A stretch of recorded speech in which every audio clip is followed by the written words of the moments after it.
Muchas gracias por su atención y por su compañía a esta emisión desde el Congreso, en la cual vamos a volver sobre un tema que ya habíamos abordado en emisiones anteriores, pero cuya amplitud nos permite darle 2 programas y posiblemente otros más cuando todo el trabajo legislativo haya quedado desahogado. Me refiero al tema de las telecomunicaciones, que es un tema quizás tan importante como el fútbol, pero no todos los días, porque el fútbol es importante ahora, pero esto será importante siempre, y sobre lo que aquí ocurra y sobre lo que aquí se legisle, van a variar muchas de las formas de relación que tiene la sociedad mexicana y muchos de los accesos que tiene o tendrá a los servicios de telecomunicaciones, sean en telefonía, en internet, en televisión abierta, televisión restringida, la radio pública, la radio comercial, la radio comunitaria, en fin, una gran cantidad de asuntos sobre los cuales iremos analizando en esta ocasión con la compañía y la orientación de la diputada Marta Gutiérrez del Partido Revolucionario Institucional. Muchas gracias, gracias por su compañía. La diputada Aleida Alavés del Partido de la Revolución Democrática y el señor diputado Ricardo Mejía Verdeja, a quien he citado en último lugar, simplemente porque aquí la cuota de género, pues hay paridad. Pues sí, somos 2 y 2, y aquí nadie puede gritar como para que se enoje la FIFA, ¿eh? Aquí no hay nada, aquí nos portamos bien. Bueno, pues muchas gracias una vez más por su compañía. Y si le parece, diputada Gutiérrez, comenzaríamos haciendo una pequeña revisión de lo que dijimos en ocasiones anteriores, sobre todo en relación con este pretendido intento que hubo sobre el control de los contenidos de la Internet, básicamente, y de este asunto de las redes sociales y todo pues esto que causó tanto escozor, sobre todo en algunos partidos políticos. Bueno, lo que comentábamos, y lo reitero, yo creo que hay que partir de que es una iniciativa que llega al Senado como Cámara de origen, en la que todavía falta tarea por hacer. Creo que tenemos tarea pendiente los legisladores, hay que adecuar, hay que agregar, hay que omitir lo que consideremos que atenta contra las libertades de expresión, y por otro lado también ver de qué manera se dan los elementos para colaborar con la justicia para evitar los delitos que a través de diversos medios electrónicos hoy en día, sobre todo hablando de la internet, se cometen. Hay que darle también esas herramientas pues para proteger a quienes hoy en día han sido violentados en sus libertades, en su integridad a través de delitos que se cometen como la trata de personas, diversos delitos que se cometen contra menores, hablando de sexting y otros más. Entonces sí tenemos que actuar en consecuencia y con toda responsabilidad.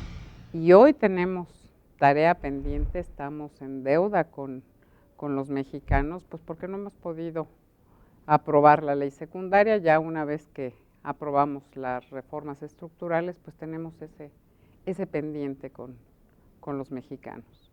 Ahora, hay algo que no le queda quizás claro a todos los ciudadanos, y es por qué, si fue relativamente tan sencillo y quizás por el impulso que dio el llamado Pacto por México, llegar a las modificaciones constitucionales que aparentemente tendrían que ser las más dificultosas y las más difíciles de lograr, porque la Constitución tiende a ser considerada como algo pétreo, ¿no? Algo con una fortaleza y una firmeza que no sería fácil modificarla en muchas cosas, y sin embargo, en algunas reformas lo constitucional se modificó rápidamente y lo reglamentario ha venido sufriendo demoras, atorones, bloqueos, intercambios de favores, sí, pero me das esto, no, porque no me diste esto, otro. ¿Cómo le explicamos esto al público, diputada Aleida?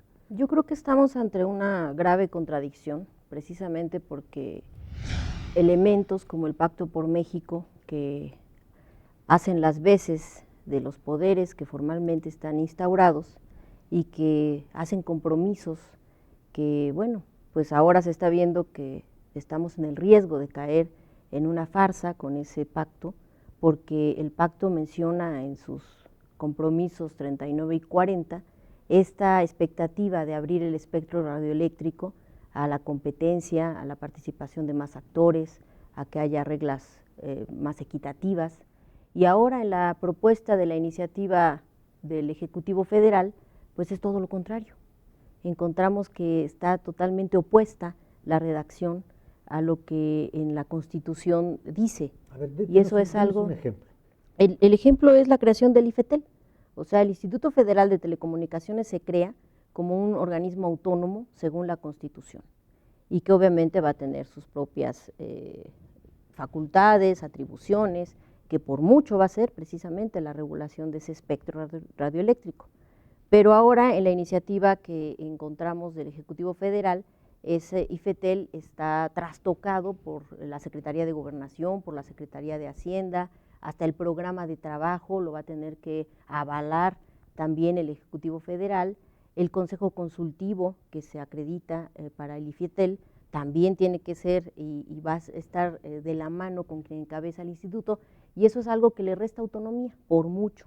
Entonces yo creo que sí tenemos ese problema grave, se ha hecho saber en las discusiones que hay ahorita en el Senado, de esa preocupación, al menos del PRD, en el sentido de que es un retroceso esta iniciativa que envía el Ejecutivo a lo que se establece en la reforma constitucional. ¿Usted ve, señor diputado Ricardo Mejía, alguna otra contradicción entre lo propuesto, digamos, en el marco constitucional y lo propuesto en las leyes reglamentarias? Bueno, primero que nada, muchas gracias, Rafael. Nosotros votamos en contra de la reforma constitucional, que es uno de los productos del Pacto por México, porque apreciamos que la lógica de esta reforma es un poco los litigios entre los grandes grupos de interés económico que tienen que ver con el sector, concretamente el tema de Teléfonos de México o el grupo que encabeza Carlos Slim y el grupo de Televisa con Azcárraga y con Salinas en el caso de TV Azteca. Entonces, mucho de la lógica era abatir estos monopolios, en teoría, aunque lo que apreciamos ahora es que finalmente le están dando vuelta a la reforma constitucional para seguir manteniendo sus intereses. Eso por un lado. Pero el que ha estado ausente de esta reforma es el ciudadano.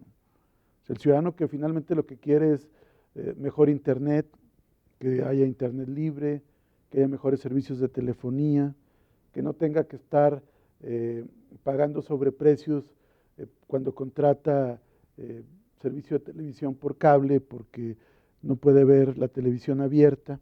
O sea, la vida común del ciudadano. Hoy preguntémosle a cualquiera, y es más, sobre todo en la zona metropolitana del Distrito Federal, es más el tiempo que no tiene señal de internet que el que tiene señal de internet.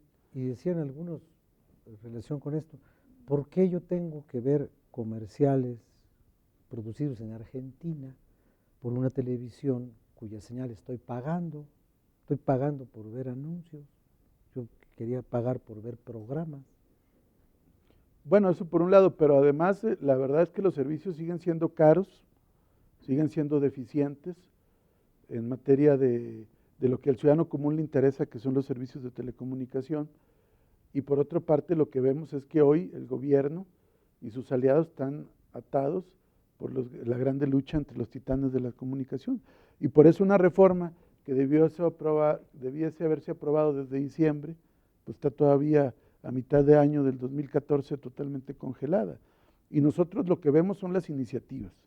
Y vemos que hay un atentado a los contenidos, a la libertad de contenidos, vemos que hay mayor presencia de la Secretaría de Gobernación, vemos que le están dando la vuelta a la preponderancia, al desagregar todo lo que maneja, por ejemplo, de Televisa, cada área para que no sea grupo dominante.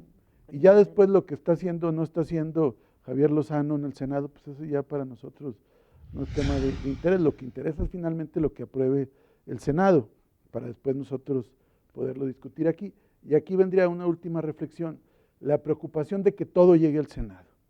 O sea, en el Senado hacen las negociaciones, ahí paralizan las iniciativas, congelan los dictámenes, y aquí nosotros nada más en la Cámara de Diputados estamos bailando al son que nos marcan desde allá, y eso nos parece totalmente inadmisible, como fue la cancelación abrupta del periodo extraordinario de sesiones, que estamos viendo precisamente la reforma del artículo 87 de la Ley de Partidos Políticos, y por negociaciones que se llevan a cabo en Los Pinos o en Bucareli, finalmente deciden darle cerrojazo al periodo y dejarnos aquí en la Cámara, como dicen coloquialmente, chiflando en la loma.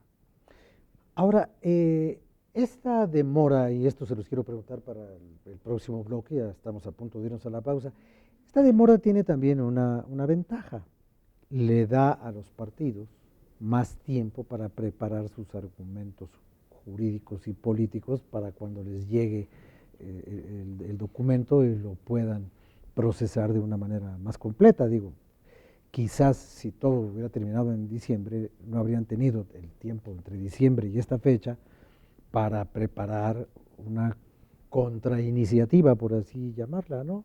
O un conjunto de reflexiones políticas ya presentadas como su propia iniciativa o como el conjunto de documentos que modifiquen la anterior. No sé si eso pueda considerarse una ventaja o en las condiciones que dijo el diputado Mejía siga siendo una desventaja.